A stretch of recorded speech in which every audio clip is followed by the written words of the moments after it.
I'm very happy to continue our trend of drawing upon University of Victoria professors for our next session. We're probably going to get an invoice from UVic when all is said and done. I'm happy to welcome now Ralph St. Clair, professor in the Department of Curriculum and Instruction at the Faculty of Education in UVic, and Leonard Misana, who's a PhD student in Educational Studies at UVic and is working as a research assistant under Professor St. Clair. One of the key necessities within a credit transfer system is a shared understanding of a common currency.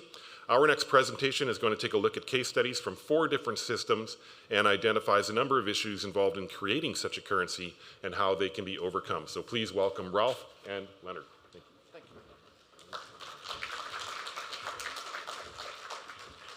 Hi, folks. We were really upset to hear that we were following Rich because first of all, he's really good, and secondly, he was talking about AI. We tried letting down his tires, we put sugar in his gas tank, nothing prevented him turning up this morning. So unfortunately, we're going to do our best to follow up a terrific presenter. And thank you all for being here this morning, and thank you to BCCAT for having us. Leonard, over to you. Thank you very much, Ralph. Dear colleagues, before we begin our presentation, we would like to begin by making a territorial acknowledgement because we come from UVic and we think it's also important to acknowledge being in that land.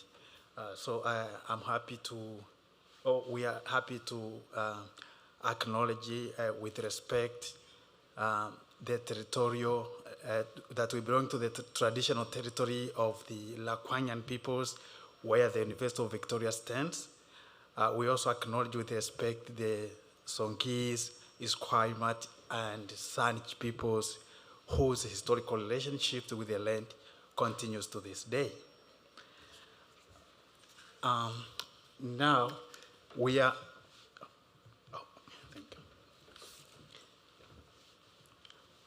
are making a presentation on the project that we are working with. Actually, it's a BCCAT project, where the title is Learning from the Qualification Frameworks, where we are looking at the qualification frameworks from Australia, Scotland, the European Qualification Framework, as well as the British Columbia Qualification Framework. We are really trying to see how these frameworks are implemented, and also trying to see what ideas can we get from these frameworks and to see how those ideas can be implemented towards having a good qualification framework system that allows credit portability and students' mobility. We are going to limit our presentation for today by focusing on the credit transfer, because this is what we thought is one of the issues to share and discuss going forward. And Ralph will come later to talk about the model we have for this jurisdiction. But we have 2 important questions that we are going to ask ourselves. The first is, what is actually being transferred? And the second question is, what is the implication for institutional autonomy? Thank you, Ralph, and I think I should hand over the baton to you. Thanks, Leonard. So these questions seem like really, really simple questions that we all know the answer to on an intuitive level. And to some extent, I think we thought we knew the answer to the questions as well. Then we started reading the history and all the data that's available on various credit transfer systems around the world, and we realized that actually there was a whole bunch of different ways of thinking about these questions, and that the implications of the different answers are really quite significant. And I have to say that one of the things that we have learned very, very quickly is how much information there is out there on credit transfer systems. When we started, we didn't realize quite how big a task we'd taken on. I blame Leonard for that. He blames me. We've kind of sorted it out between us. But there's actually hundreds of thousands of pages literally written about the European qualifications framework, about the Australian one, and about the Scottish one. So we're really kind of like trying to make our way through this. And one of the things that we've come to realize is that these questions are going to become really important for us here in the future in British Columbia and across Canada as we try to work out what we're trying to do together, what we're trying to do collectively and collaboratively in terms of enhancing student mobility. Because it's not quite as transparent and not quite as straightforward as it sometimes looks. Now, I'm going to present in the next few slides just a very, very basic model for how this whole thing works. It will be very familiar to you. We're not claiming that we're going to, shake your worlds this morning or anything unlike Rich. Basically, what we're going to do is just give some language around some of these ideas that we hope might be helpful as we try to work on these questions together. So the first thing I want to show you is a very basic way of looking at qualifications and how they work. On the left-hand side, we have numbers 1 to 4, 1 being the very most straightforward kind of level of skills and learning, working up to more specialized and more complex ideas in level 4. And then across the top, we have 4 sectors. There's different ways of looking at the different sectors. It can be divided into tons and tons of sectors or just a couple of sectors, depending where you're coming from. But very typically, as we've been looking at how things are done across Canada and beyond, there's kind of four sectors that people are looking at. So we've got basic skills here, entry-level vocational skills, which would be a certificate in office management, that kind of thing, which is directly applicable to a job. Then you have a general level of skills, so this is really a red seal level for apprenticeshable trades or a BA. And then you have advanced work, which is graduate skills. So very, very rough and ready, but this basically captures our ideas. So typically, different levels of skills are attached to different levels of institution. Obviously, Ralph. So basic skills typically come out of the secondary schooling. Entry-level vocational can be specialty private provider. You know, the sort of thing, I can't remember the name of that career college that Suzanne Struthers used to talk about all the time, but that kind of thing, someone will remind me later. And then college also provides that. And then as we move into colleges, further education colleges like Camosun, VCC, we're looking at more general skills, and they often are starting to move into higher education provision as well. And then university, higher education is both the BA level as well as graduate study. So one of the questions that somebody was good enough to ask us was, what about micro-credentials then? Gosh, I don't know. Anyone who knows anything about micro-credentials has my respect, because it's a very, very moving target. And it's not at all clear, and in many contexts, it's collapsing back into certificate in office management again. It's actually turning full circle and becoming what we've been doing actually for quite a long time. So micro-credentials, still very much a developing area. And then there's another area of learning which is really interesting, which we started thinking about a lot, which is about the stealth learning that goes on in long programs before you get the qualification. So if you go to a university, just for example, and do a typical 4-year degree, then there's a lot of stuff that you learn in year 1, 2, and 3 that is never actually specifically recognized and that you can't really use, move around very easily at all because it's not certified. Now, of course, you can do an ad hoc personal argument, and people do that all the time, but in terms of a formal qualification system, it's kind of invisible. So, the different ideas that we're playing with at the moment then, first of all, this transfer, and we're talking about transfer between programs. Here we've set it up as between a specialty provider or private provider and a college. So that's transfer between those. But it could also be transfer between the programs in the same institution. So transfer, basically, we're thinking of as being horizontal. Articulation, as we all know, is vertical. So it's between, you've done this program, that gets you entry into this program. You've done your degree, you get into master's. You've done your certificate, you get into diploma, and so on. Very straightforward. The interesting and more challenging area in all of this is transversal articulation. This is our phrase. We made it up. We're very proud of it. We should have done a little TM mark, but we couldn't work out how to do it at 45 degrees. So Rich, if you could help with that, that would be very helpful. So transversal articulation is where you're moving credits either as a whole qualification or as a subset of credits below a qualification sideways through the system, doing both level and institution at the same time, or level and program at the same time. This starts to get very complicated. The example I'm most familiar with, just to give people an idea, is recently with teacher education, we started to recognize Red Seal as equivalent to a degree, because we needed folks who could be trades teachers in the schools.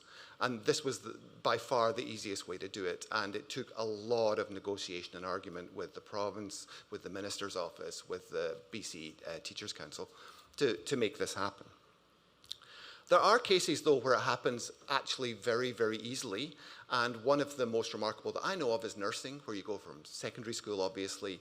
Then you go to Camosun, for example, my local college, and you do about two and a half years there. And then you automatically swing into UVic in basically a block transfer agreement, where you can finish your RN and become a certified nurse. So there are pathways that exist that take care of transversal articulation, but they tend to be quite specific, and have been around for a while. Okay, I've got more things to say before I get rid of this grid. Can you believe it? Okay, so one of the things we've been thinking about is the boundaries between different chunks of the grid, for want of a better word, or squares of the grid. So one of them is having weak boundaries or strong boundaries between the different institutional types and between the different levels of study. Now, what we've done here is where it says weak boundaries, and right next to entry level and vocational, it's hard to tell, but we've taken away the lines between the schooling level and the college. Okay, I have to think for a second. Yeah, no, sorry. We've taken away the lines between what kind of level of provision is available at school and what level is available at college. So, for example, schooling is now starting to provide some entry-level vocational skills, often under dual credit arrangements, but there are other ways of doing this as well in different places around the world. And then you can also have weak boundaries horizontally between colleges and universities, for example, between private providers and colleges, secondary schools and colleges, and so on. So we can make these boundaries weaker, which enhances student mobility, clearly. Makes it much easier for students to move around. However, there are also strong boundaries, and there are some particularly strong boundaries that we have in the Canadian system. One of the strongest boundaries that we have, and to me as someone who grew up not in Canada, this was really striking when I moved to Canada, was how strong the grade 12 boundary is.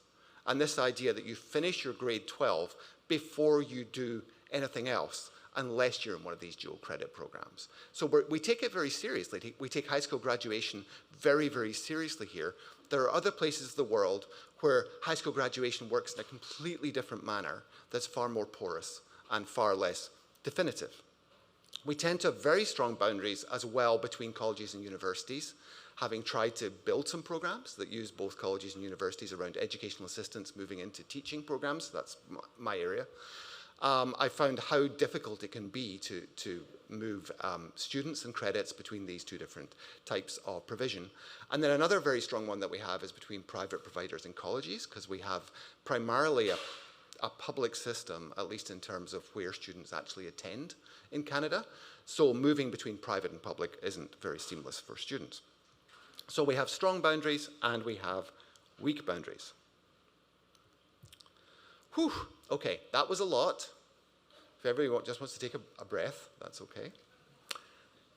So we're talking about this as if we all understand what's being moved through these weak boundaries and these strong boundaries and everything else. And there's a variety of different things that can actually be moved, which we refer to as system currency, the actual stuff that flows through the system. So one of the ones that people talk about is recognition of prior learning, or accreditation of prior learning, or prior learning accreditation, or one of those many acronyms.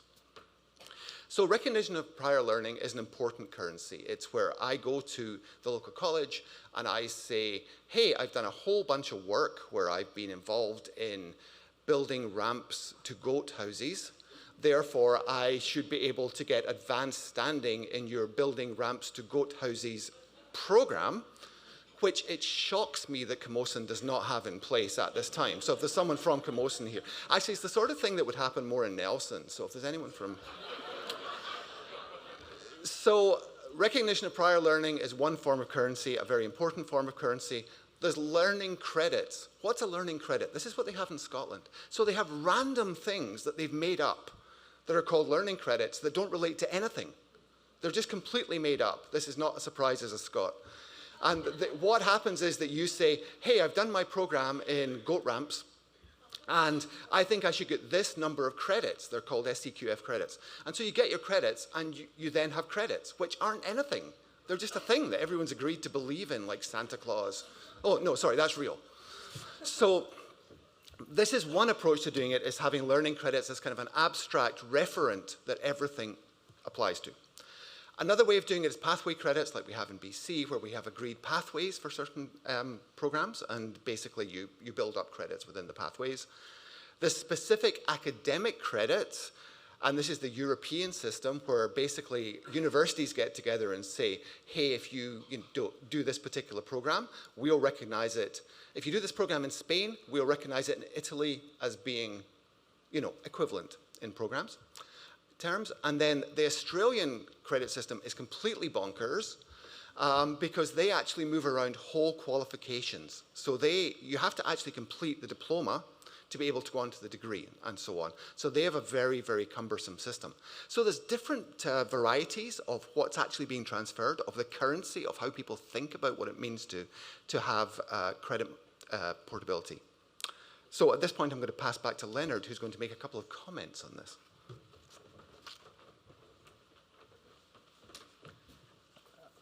Thank you, Ralph. Now, on our observation on these kinds of credit transfers brought us these two ideas. As you may remember, Ralph has been talking about the concept of boundaries. So we have noticed that if you look at these kind of credit transfers, for example, looking at the recognition of prior learning, that one has high flexibility, which also means the boundaries are weak. So if you have a qualification system that recognizes prior learning, that implies the qualification has weak boundaries, and that increases flexibility. But if you have a system like the Australian one that requires someone to have a complete program, because in the Australian framework, you have to complete the program, let's say a certificate or diploma, before you can move into the other system. So that kind of framework has a strong boundary, and that implies there is less flexibility. So this relationship is the strongest boundaries brings less flexibility, and the weakest boundaries will always have high flexibility. It goes on, for example, specific credit transfer in the Scotch. So the more you move from the bottom up, the boundaries become weak, and flexibility also goes high, and it's vice versa. Okay, and the next thing we would like to share is about what is actually being transferred. Basically, we note that three aspects are what count as transfer. The first, the level, that implies the level that someone has done. And the second is the volume, which includes the number of hours someone has spent in taking the course, and also the qualifications already there. And the last thing that is being measured, being transferred, is the resilience. This means the relevance. So someone, for example, has been in engineering and wants to join education. So the framework will try to look at how much from engineering background counts or gives relevance to this person to get into the education system. And also, maybe it can be amount of proportion getting this person in, or completely making that person irrelevant. So, but those are the three aspects that are being measured in the systems. So another thing that we want to talk about is this concept of equity, because most of the frameworks are being counted for their suitability based on the extent to which they enhance equity. So the question is, does increased credibility, portability enhance equity and access? This is the question to think about. But also, how can it be captured? Because most of the frameworks and even critics are insisting about the increased credit portability, but there is no, of course, even from our review, we could not find any evidence that shows this direct relationship.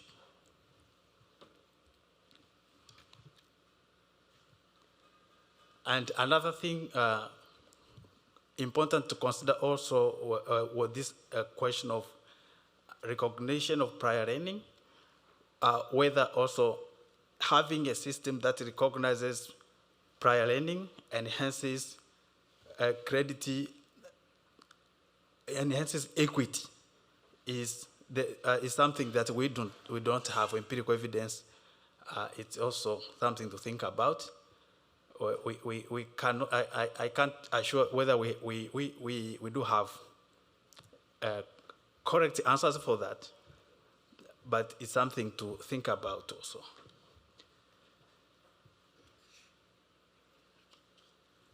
But another thing, another important thing that we are sharing is because the assumption here is if having a system with strong boundaries gives high autonomy to the institutions. So you see, for example, the Australian framework recognizes you have to complete the program, and that means the system gives strong autonomy to the institutions because they have strong boundaries. That is what people would like to see, institutions having autonomy, but there is also this aspect we need to think about, having a framework with weak boundaries, because there are some advantages of having a framework with weak boundaries. For example, it allows students from various backgrounds to get into the system. It can also allow older learners to get into the system, and it can also enhance the relationship between institutions, and all these factors can increase students' mobility.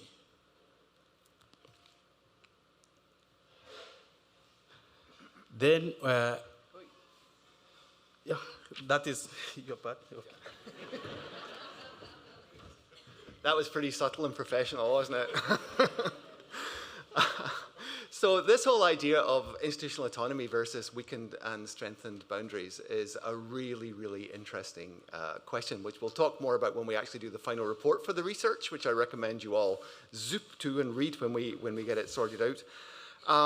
At the moment, what we're thinking is there's a sweet spot between institutional autonomy and credit portability. And we have to work out together what that might be and what that might look like. When I was working in Scotland about 15 years ago, I was at the University of Glasgow, and we were using a standard credit framework that was also used in vocational programs and also in schooling as well. And we found that it actually didn't impact on institutional autonomy a great deal, that it was used primarily as a communicative tool. And that's probably where we would want to go with a system that we were developing in the future if we were trying to link across the different sectors. How do we use credits as a communication tool? How do we clarify exactly what they involve and what the student's done? So in order to make it a little bit practical this morning, we came up with 3 important questions that I think are useful at the level of individual transfer agreements, but are probably useful also at the system level. So these are essentially our takeaways, are the 3 questions. I wish we had answers for the 3 questions. Of course we don't, because we're academics, but at least we can give you some questions to be thinking about. And now the big hook comes from me, and now Leonard comes back on.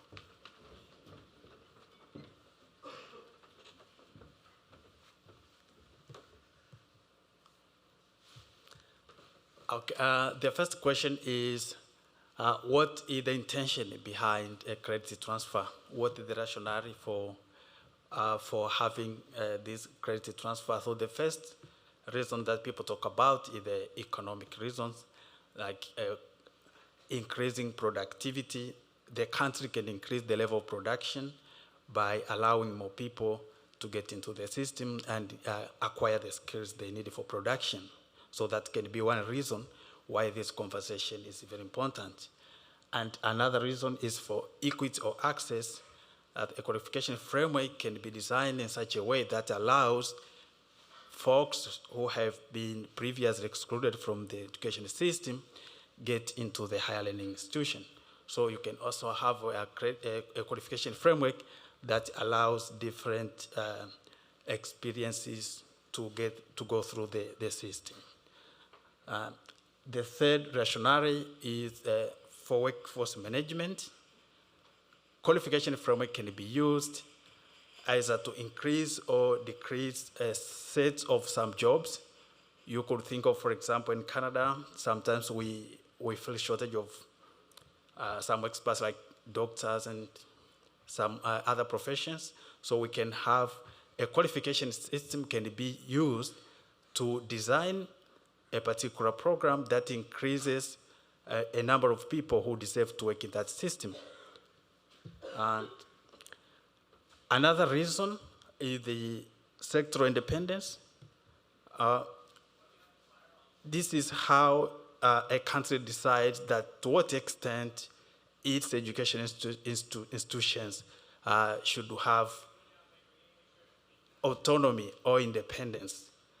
For example, looking at the Australian framework that has strong boundaries and has high autonomy, especially we observed the higher learning institution and its vocational training, its vocational education systems, they have high autonomy.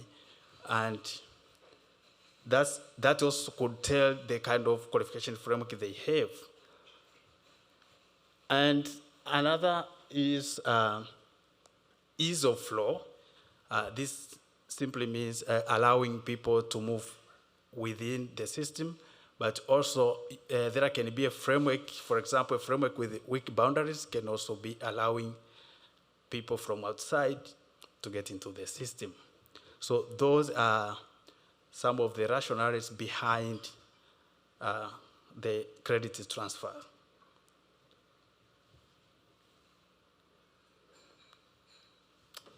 And the second question is, of all these kind of credit transfer that we discussed, which of them does fit into the intention? You could see we have several options. There are several options. For example, credit transfer, recognition of prior learning, qualification as a whole, different options.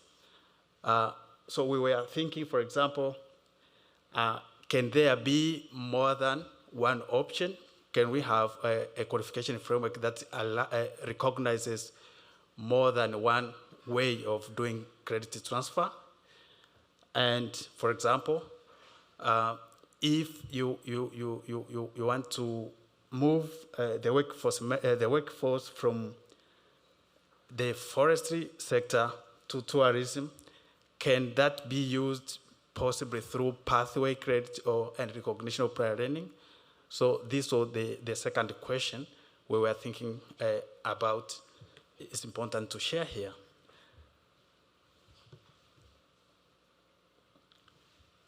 I would invite Lafo. I feel like I'm getting a workout here, I don't know.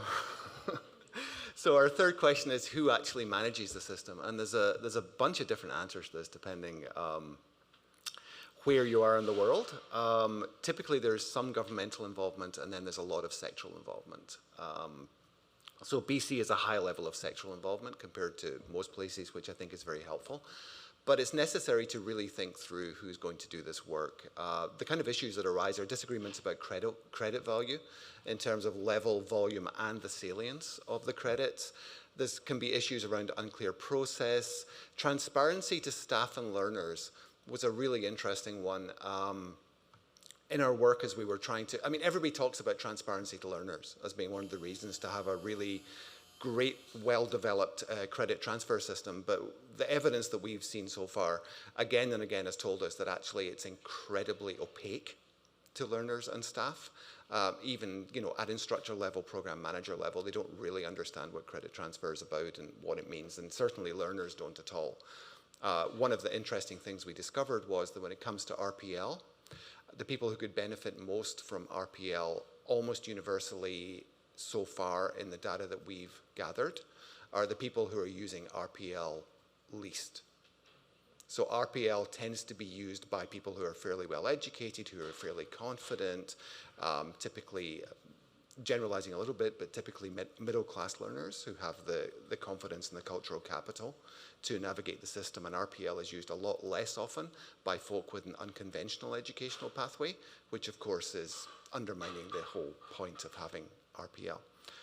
And then finally, of course, there's the question of, you know, is the system owned by institutions? Is it owned by shared ownership of some sort? Several places have got partner agencies that do it all. Or is it specifically a government agency, which it is in some cases.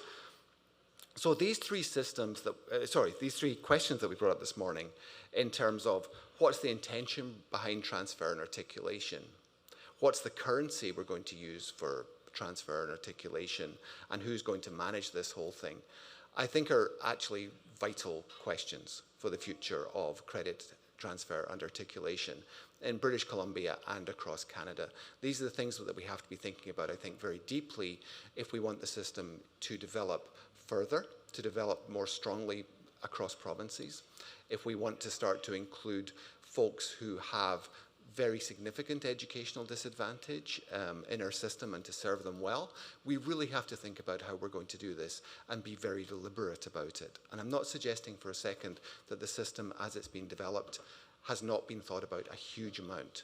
But I think we're now at kind of a pivot point where we have an option of deepening and broadening and strengthening the system in all sorts of fabulous and interesting ways to huge benefit for learners. Or we can continue to do what we're doing, which is slightly ad hoc and perhaps could be brought together a little more tightly as we move forward. So that's basically what we wanted to say. Thank you so much for the work that you do to BC CAD and to everybody in the room. It's so important to learners. My background is originally adult education, and so I'm really aware of how much what you do matters. So I hold my hands up to each and every one of you for your work. And with that, I'll say thank you, Asante and Hishka.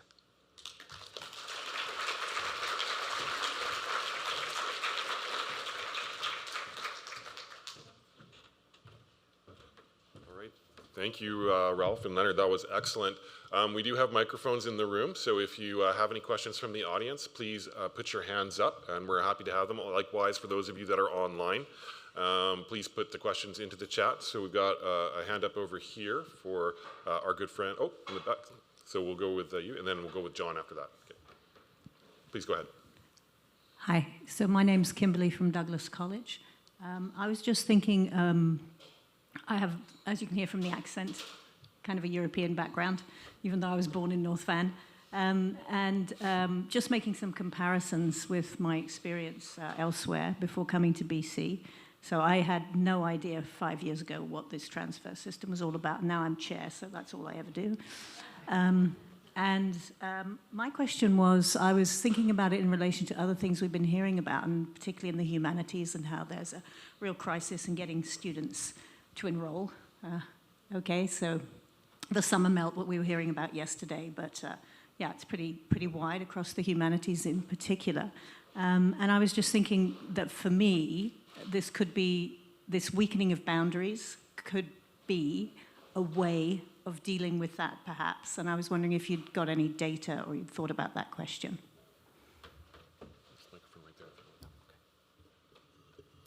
Hi. This is a great question for Joanne. I'm sure she'll build it into her presentation later. At this point, we don't have data. One of the things that has been a surprise to us, actually, as we've looked at systems everywhere in the world, is the extent to which data is not well kept on these systems. They tend to push it down to the mobile level, the local level. So credit mobility would be reflected within an institution rather than being collected in a system-wide level. And in fact, quite seriously, Joanne's work with data from BC is one of the few examples that we can actually find where people are systematically trying to understand what's going on with the system. So I'm afraid I can't answer the question directly, but I think your intuition regarding the possibility of moving people into those areas through weakened boundaries, I think it's a good intuition. All right, we're going to go with John, and then we have one from the audience, or from the online audience, and then we'll get to you. Thank you very much. Thank you very much. John Chenoweth, I'm at NVIT, staff there. Question I have is regarding residency. Mm-hmm. And I'm wondering, through your research, did that pose as either, as you had it in the diagram, for strictness? Like, did it create barriers to students? And if so, do you have any recommendations? Because I know from our experience at NVIT with Indigenous students from all over the province, sometimes residency does create barriers because of all of our schools do have that kind of autonomy around the level of credits we want them to earn at our school. I'm just curious if that came up in your study. Thanks. Oh, thank you, John. It did and it didn't. It was quite interesting because it's one of the sort of invisible factors that's behind all of these credit transfer and articulation systems is how many of the credits in our program can we give away to another program, which is what credit transfer kind of implies. It implies that NVIT is going to do some of the work that then will be finished off by UVic, say, or vice versa, more and more often vice versa. And so that's something that has been one of the strongest arguments for institutions to have strong boundaries, I would say. Never quite expressed as residency, but certainly that concept of if somebody's going to have a diploma from NVIT, then we want 85% of their courses to be from NVIT. So yes, it's a real thing, and it's an important driver of the boundary strength. I would say the other driver of the boundary strength, sorry, just to finish my thought, would be a kind of distasteful and very, very common view that higher education is in some ways intrinsically more valuable than college and vocational education. So that's something that actually manifests in all the systems. So when I was doing my little model system here with the 4 levels with higher education at the top, that's absolutely universal and is deeply problematic and doesn't reflect student experience.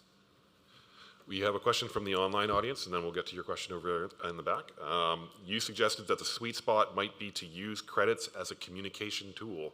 Can you share more about what this might look like, both for traditional credentials and perhaps your favorite word for micro-credentials? That's a great question. So I'll try and answer it quite quickly in about 3.5 hours. Sorry about lunch, everyone. There you go. So there's different ways in which systems work. So one of the ways that they can work in contrast to a communication system would be where, okay, this happened in Europe as part of the Bologna process. There was a really interesting process where everybody agreed what moving credits around would look like and how many hours of study equated to how many credits in the system. So basically, people from the universities got together and agreed that, for the sake of argument, an academic year was going to be 1,600 hours. And then what happened was that universities across Europe basically set their hair on fire and changed their program so that every single one had 1,600 hours of study for a year of university time. So basically what happened there was that the agreement on credit transfer actually drove the programs and changed the way people were thinking about the programs, which is extraordinary, I think. So that's an example of a different way of applying credit transfer, which is probably not something we'd be particularly interested in. So when I'm talking about communications, I'm basically saying a credit transfer and articulation system, not that different from what we have in BC, that focuses on telling people what have the people studied, at what level has it been, and what sort of salience does it hold for the next bit of study that they want to do, rather than being a driver of design of educational systems, which is where it starts to get problematic in my personal view. All right, and then we have one last question over here in the back. Thank you for your presentation. I wonder if your, pardon me, your scan included the opportunities for acknowledging or recognizing Indigenous knowledge in formal education systems. That seems like a really hard boundary to me, and an opportunity. So I wonder what your thoughts are there. Interesting that you should ask. I was actually halfway through a conversation with John about this when Mike's intro music this morning kind of cut us off. It's okay, Mike, don't feel bad. I don't. I know. I think this is going to be kind of, in my view, the most interesting and valuable piece of work that we're going to be able to do.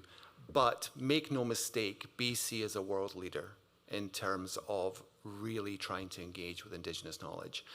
New Zealand and Australia have got great reputations for having very well indigenized higher education systems. In one case, they have a separate university system in New Zealand. In Australia, they have more of a combined system. And they do a fantastic job. But they don't recognize cultural knowledge as having value in human growth, essentially. And I think it's important that they should. And at the moment I was talking to John, John was saying that in language programs, there's some recognition of cultural knowledge. And I think that's something that we do a little bit at UVic, and we're probably playing with in many of our institutions. But the idea of being able to